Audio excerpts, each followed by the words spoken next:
Congresswoman, now that the Speaker is open, or there's some discussion, they're lobbying for him to change the motion to vacate threshold, make it higher. Does that mean you're going to move forward as soon as today?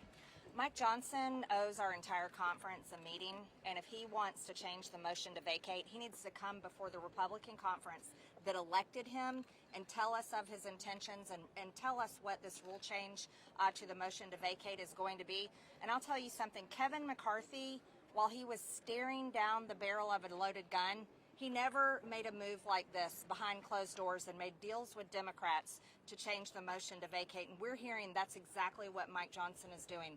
It's unprecedented. This has never happened in history, and it's completely wrong. He owes our conference the truth, and he owes Republicans answers. Does that mean you will go forward today? Will you go forward today?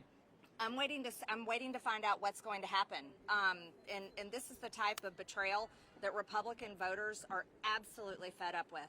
You know, he really crossed the line with most Republicans across the country with what he did on the FISA vote last week, being the final deciding vote against warrants and then passing FISA.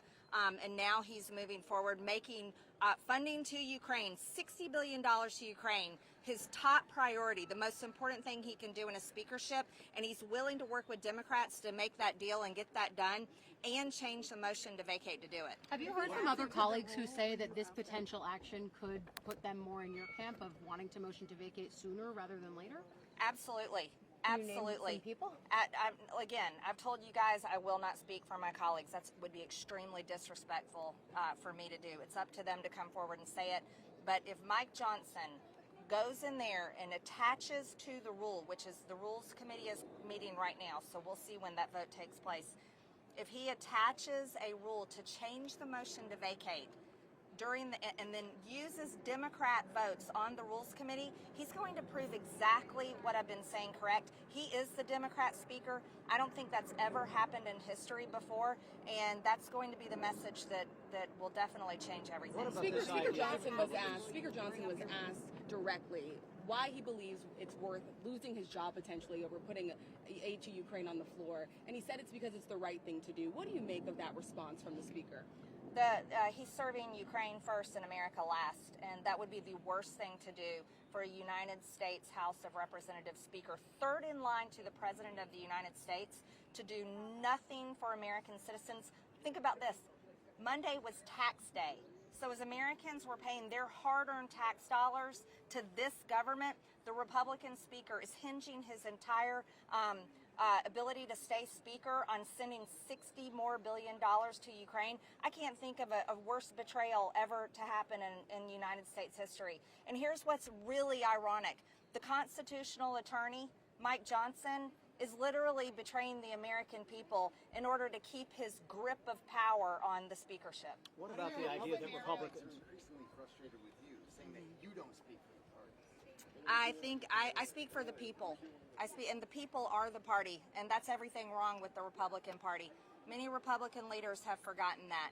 And this is why Republican voters for many years now are so tired of the Republican Party that writes strongly worded letters, has a great 3 to 5 minutes on Fox News, and continues to just give these talking points but never backs it up with actions. Republican voters want actions. They want to be protected from the destructive Democrat agenda, and Republican leaders aren't doing it. What's holding you? Have you talked with Trump about this since Friday when he met with the speaker and he said, I stand with him? I'm not going to be disclosing my conversations with President Trump. I think President Trump made it clear when he said, we'll see what happens. So what's holding you back from moving forward right now, given that all the objections you've been raising and the possibility of this motion to vacate being raised? What's holding you back? I'm a responsible person.